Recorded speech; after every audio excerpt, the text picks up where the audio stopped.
He was once worth over $13 billion, often cited as the richest black man in the world, owner of Sweden's biggest oil company, the economic king of Ethiopia. Then, he disappeared. Not dead, not bankrupt, just gone from the rankings. This is the story of the billionaire who lost his freedom but kept his empire.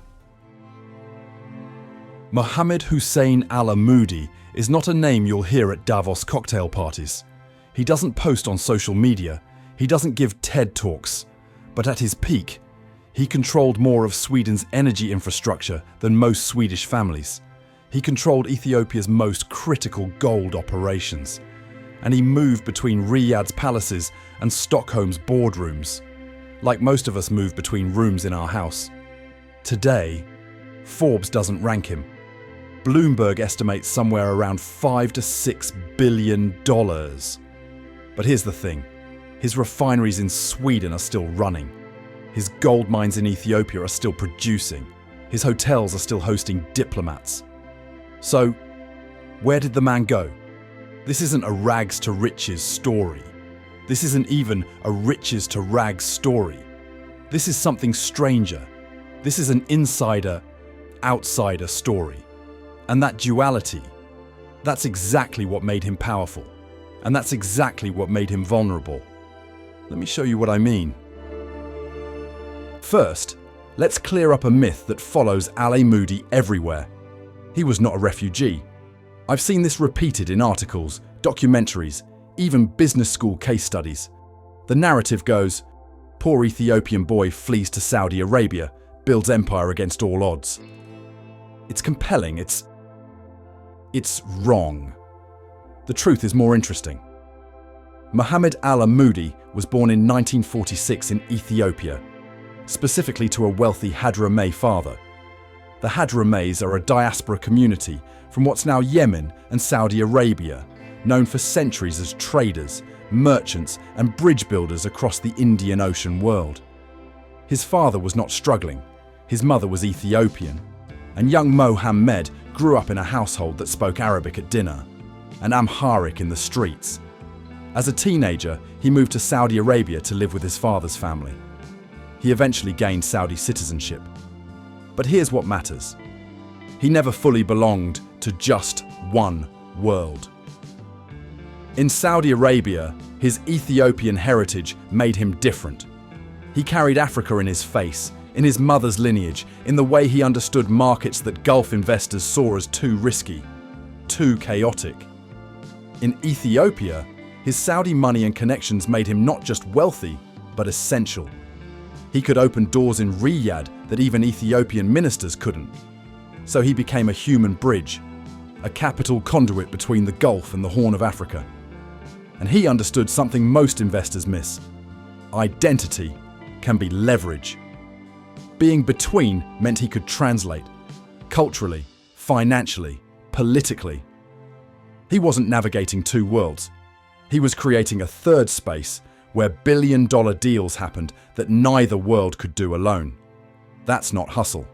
That's strategic positioning at birth. Al-Amoudi operates through something called MIDROC. It stands for Mohammed International Development Research and Organization Companies. Terrible name. Incredible empire. And here's where it gets fascinating, because his empire exists in two places that should have nothing to do with each other. Sweden and Ethiopia, ice and dust. Let's start with the ice. Picture this. It's the 1990s. A Saudi-Ethiopian businessman walks into Sweden, one of the most progressive, secular, egalitarian countries on earth, and says, "I'd like to buy your largest fuel company." And somehow, he does it. Preem, Sweden's biggest fuel company, 2 massive refineries in Lysekil and Gothenburg, over 500 gas stations blanketing the country, millions of Swedes filling up their Volvos with fuel from a company owned by a Muslim billionaire most of them have never heard of. Think about the optics. Think about the trust required. This isn't just business. This is a Muslim investor becoming one of the largest foreign stakeholders in a Nordic nation that prides itself on transparency and progressive values. And he didn't just buy it and extract, he ran it, grew it, and recently pivoted Preem toward renewable fuels to meet Sweden's green standards.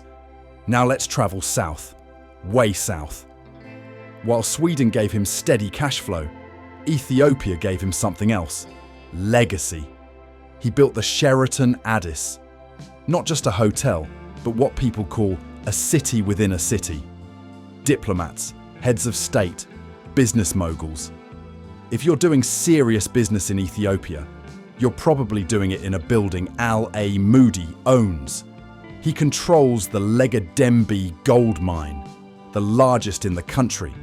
He built L4A Agro Industries, massive livestock operations exporting to the Middle East.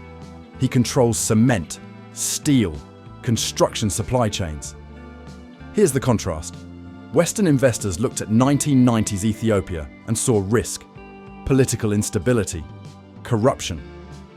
Al-Amoudi saw something else. He saw a country that his mother came from, that needed capital. Observers call this patriotic capitalism. I call it playing the long game when everyone else is day trading.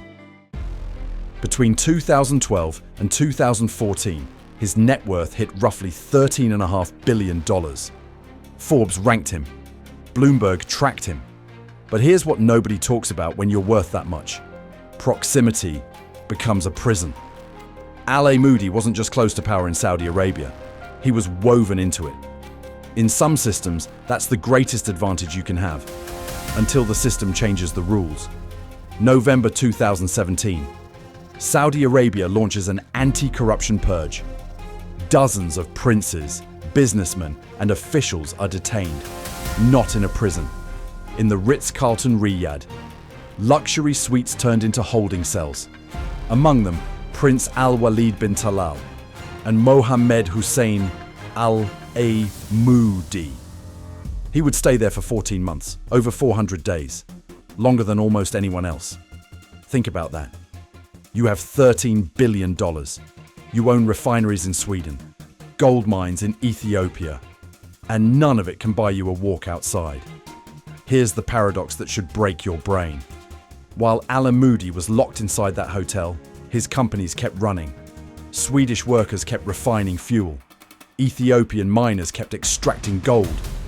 His freedom was gone, but his empire didn't stop. Eventually, in January 2019, he was released. The government announced a settlement. No details, just release. Since 2019, Mohammed Al-Amoudi has become what I call a ghost billionaire. He's not dead. He's not broke. He's just not here. Forbes removed him from their rankings because they couldn't verify which assets he transferred to the state. But Preem is still operating. His Ethiopian assets are still central to the economy. The empire runs. The man hides. So what is this? Strategic retreat? Forced invisibility? Or something deeper? Okay, let's pause the story for a moment. Because if you're watching this channel, you're not just here for the drama. You're here to extract something useful. So let me pull out 4 principles from Al-Amoudi's story that matter whether you're building a billion-dollar empire or just trying to navigate your career, your investments, or your life. Lesson 1. Power is contextual. Al-Amoudi's wealth worked completely differently in Sweden than it did in Saudi Arabia. In Sweden, his billions bought him respect, infrastructure, steady returns, long-term contracts. The Swedes didn't care about his personal life or his political connections. They cared that he ran Preem efficiently and met environmental standards. In Saudi Arabia, his billions bought him access, a seat at the table, proximity to power. But that proximity came with an invisible price tag: conditional sovereignty. And when the rules changed in 2017, all that access became a liability overnight. Here's the principle: wealth doesn't behave the same everywhere. If your fortune depends on being close to power, you're not really a billionaire. You're a well-compensated hostage. And political risk? It's invisible until the day it isn't. This applies to you too. Maybe you're not dealing with crown princes, but ask yourself, where does my leverage actually come from? Is it skills I own or access I'm borrowing? Because borrowed power disappears the moment the lender changes their mind. Lesson 2. Identity can be leverage. Most people see not fully belonging as a disadvantage. You're too African for the Arabs, too Arab for the Africans, too foreign for the Swedes. Al-Amoudi flipped that completely. He was Saudi enough to access Gulf capital, Ethiopian enough to be trusted in Addis Ababa, Hadrami enough to navigate diaspora networks across 3 continents, and sophisticated enough to win over Swedish regulators. He didn't pick a lane, he became the lane. Cultural fluency isn't just a nice-to-have skill, it compounds capital. It opens doors that money alone can't buy. Think about the deals he could make that no one else could. A Swedish pension fund wants exposure to African commodities but doesn't trust the governance. Who do they call? The guy who owns Sweden's biggest fuel company and Ethiopia's biggest gold mine. An Ethiopian government needs Gulf investment but doesn't have relationships. Who bridges that gap? The guy who speaks Arabic at breakfast and Amharic at lunch. So, if you feel like you're between worlds, between industries, cultures, generations, whatever, don't try to pick one. Learn to operate in the overlap. That's where the opportunities are that other people can't see. Lesson 3. Control beats ownership. Here's the part that should rewire how you think about wealth. Al-Amoudi may have lost $8 billion on paper. Forbes removed him from the rankings. Bloomberg slashed his net worth. By conventional metrics, he got destroyed. But his refineries? Still refining. His mines? Still mining. His hotels? Still hosting heads of state. See the difference? Real power isn't visibility. It's operational continuity. You can lose your ranking, your freedom, even your public identity. But if the systems you built keep running without you in the spotlight, you haven't lost. You've just gone quiet. This is why smart operators build systems, not empires dependent on their presence. Compare Al-Amoudi to billionaires who got wiped out completely. The difference? They built wealth around themselves. He built it around operations that could survive his absence. Lesson: stop optimizing for credit. Start optimizing for continuity. Because when the storm hits, and it will hit, what survives isn't your net worth. It's what keeps running when you can't. Lesson 4. Tawakkul. Under pressure. Now here's the hardest lesson. And it's not a business lesson. It's a human one. Imagine you're Mohammed Al-Amoudi. It's day 200 inside the Ritz-Carlton. You've got $13 billion. You've built an empire across 3 continents. You've met with presidents, kings, prime ministers, and none of it can buy you a walk outside. What do you do when every strategy has failed? When money doesn't work? When connections don't work? When lawyers can't help you? In Islamic tradition, there's a concept called Tawakkul. It means reliance on God after you've done everything you can do. It's not passivity. It's not giving up. It's the recognition that there's a point where control ends and acceptance begins. And maybe, just maybe, those 14 months taught Al-Amoudi something most billionaires never learn. That power is conditional. That wealth is not sovereignty. That sometimes the only move left is surrender. Not surrender of purpose, surrender of ego. And when he came out, he didn't run back to the spotlight. He didn't write a book. He didn't give interviews defending himself. He just let the work speak. Because here's the truth. If what you built has real value, it doesn't need you to narrate it. It just needs to keep working. And speaking of what he built, let's talk about what Al-Amoudi did with his wealth when he had it. He donated millions of dollars to King Abdulaziz University in Jeddah for breast cancer research. They named an entire center after him. the Sheikh Mohammed Al-Amoudi. Center of Excellence in Breast Cancer, one of the leading cancer research facilities in the Middle East. At King Saud University in Riyadh, he funded the Sheikh Mohammed Al-Amoudi Chair for Water Research. Critical work in a region where water scarcity is an existential threat. In Ethiopia, he built hospitals and infrastructure that the government couldn't afford. Roads, schools, medical facilities in areas that Western investors wouldn't even visit. He was a major donor to the Clinton Foundation. Controversial, sure, but it shows the level he was operating at globally. We're talking tens of millions of dollars flowing into global health initiatives, economic development programs across Africa. Here's the frame I want you to hold. He invested where returns were uncertain, but impact was guaranteed. That's not charity. That's what observers call patriotic capitalism. That's putting money where your identity lives. He didn't just extract wealth from Ethiopia. He circulated it. He built things that would outlast him. And maybe that's why, even in silence, even after detention, even after billions lost, he's still respected in Addis Ababa. Still seen as someone who showed up when it mattered. Someone who didn't just take. He gave back.